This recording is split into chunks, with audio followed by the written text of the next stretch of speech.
All right, everybody, welcome back. You're listening to Salty's Live Music. We're in the lovely Fernandina Beach at the Fernandina Beach Songwriter Festival, and we are so excited today to be able to sit down with some of the world's greatest songwriters. And today, starting off, number one is Mutt Cooper, and we're happy to have him.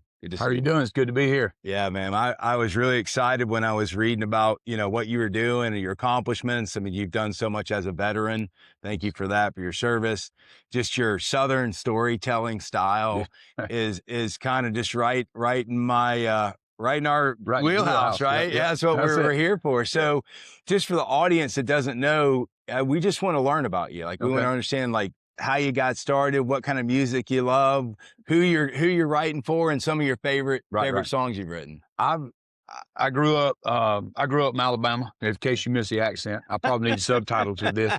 But they grew up in Alabama, and I can't show you a picture of me not sitting on a motorcycle or holding a guitar in my hand. Yeah. Sometimes I think if I've been playing that long, I'd be a little better. but I really love music. Grew up with music. My mother and daddy played music. My brother. So I grew up in a musical family, and so grew up with a guy named Rock Killough that was a songwriter. He was awesome, real big influence. And I had a cousin that was a Vietnam veteran that was a big influence that I learned from. So like I said, grew up playing music mostly for myself. And like I said, I've played music my whole life, and I really, really started putting myself out there about 10 years ago, 10 or 15 years ago, like putting music out and doing things. But I've always written and played and stuff like that. I have written music for, I'm a miracle writer. We ride around the country raising money for children. Our motto is help one child at a time. So we've been riding since like 2009, and we've raised like $3 million for children. That's up in the Columbus, Georgia area. I live in Columbus now. So I married a girl. We've been married like 32 years now, and moved over to Georgia, and so I live over there now in Columbus. But the good thing is I'm kind of right in the middle between Nashville and the coast, because I spend a lot of time going between both. I do some things as far as musical heroes. I grew up at my grandmother's house listening to, my daddy had a set of Hank Williams on 78. Oh, yeah. He wouldn't let me touch him. My grandmother would. So I tell everybody she kind of made me a little bit OCD. I call it CDO so the letters line up. That's not to be that way. I joined the Navy, learned to call it attention to detail. Don't sound so negative. So I could take, a 78 record's got one song on one side and one song on the other, and that's it.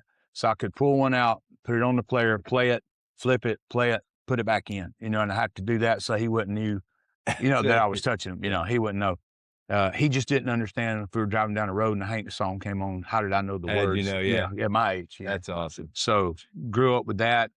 Grew up like most people in the South, going to church, playing gospel music and stuff. I used to have a black lady used to teach me when I was little, and we used to go to church. Her name was Miss Aureen, and it was old AME church. So got a real good taste of some good gospel music there. So growing up with I love, my favorite people are like any kind of finger pickers, like Doc Watson, Chet Atkins, Merle Travis, Jackie Phelps, people like that. Love guitar music, love ballads, love storytelling. Absolutely. But like I said, blues, gospel, country, and then I wished I'd have paid more attention to the musical aspect of like note reading and things like that.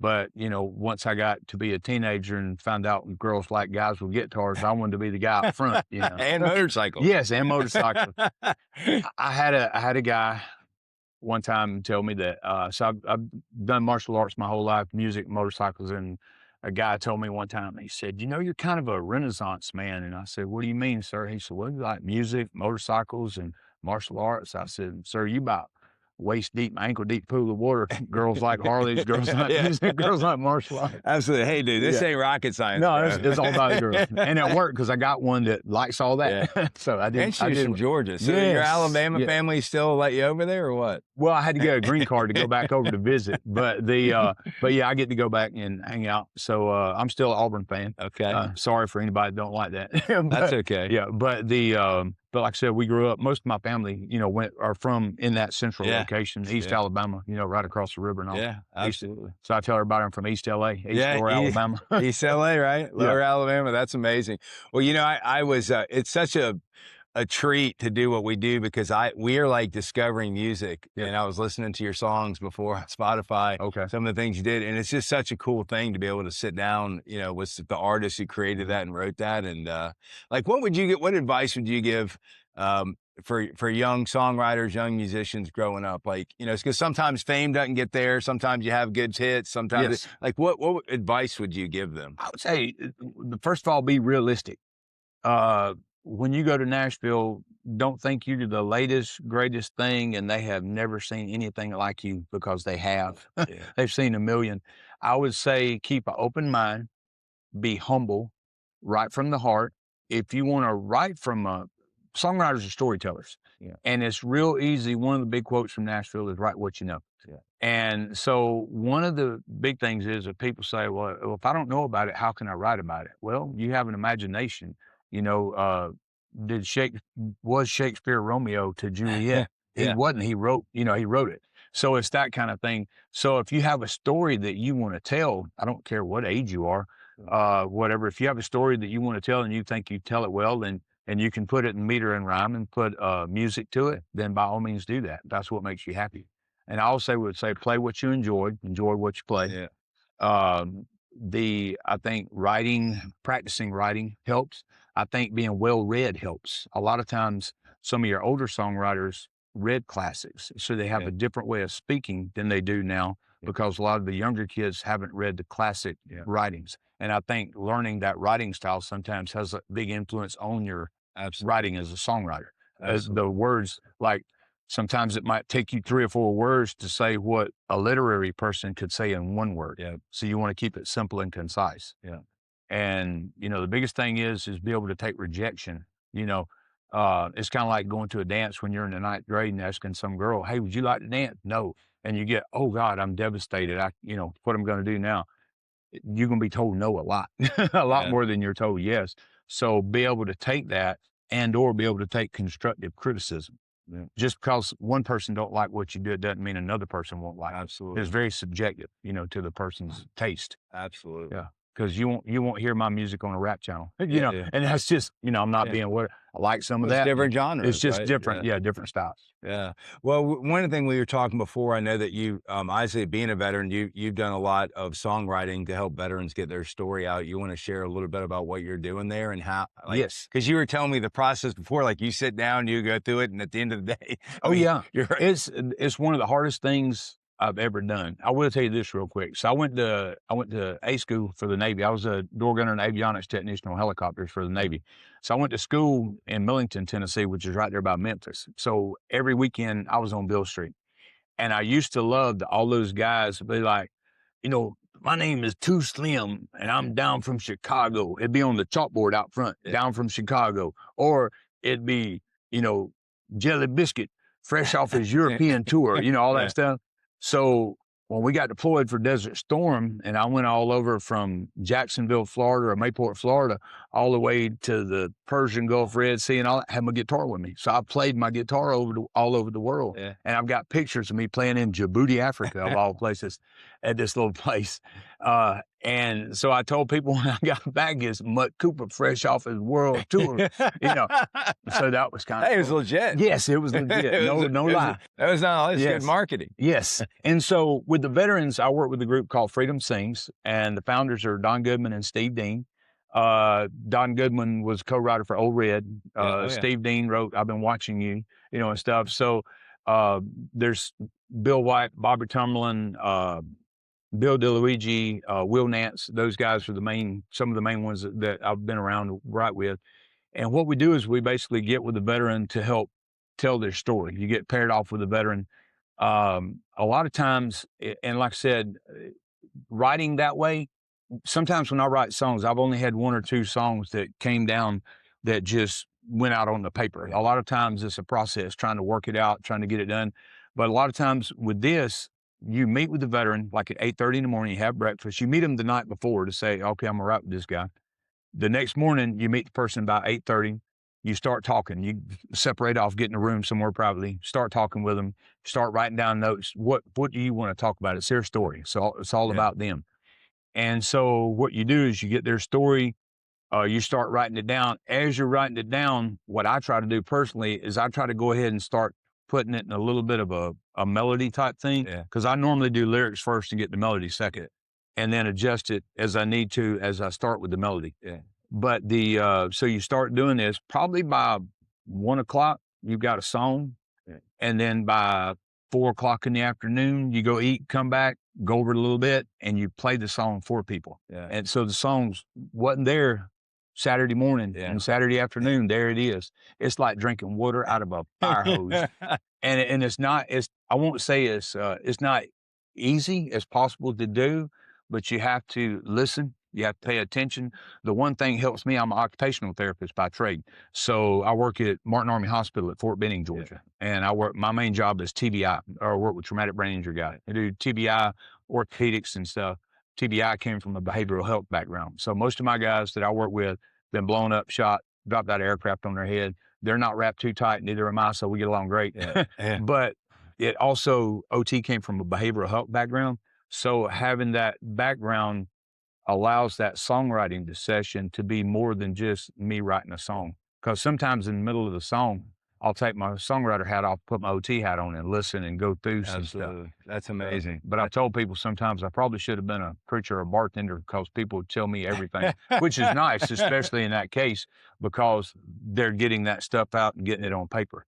Yeah. And if you get it out and get it on paper, you've dealt with it to a point. Yeah. Well, you're amazing. Your background and all the things you've gone through in life are just perfect for where you're at. Yes. You know, it's just perfect where you're at. Well, it gives me a lot to pull from. I wrote the theme song for the Miracle Riders. Yeah. So if you go into YouTube or whatever, you can pull up Miracle Riders as a picture of a guy holding a kid's hand, because we look at helping one child at a time. Yeah. The Wilson Brothers band recorded that. I wrote the song, they recorded it. So one thing that I'm always amazed by is when you write a song and it's just you and your guitar.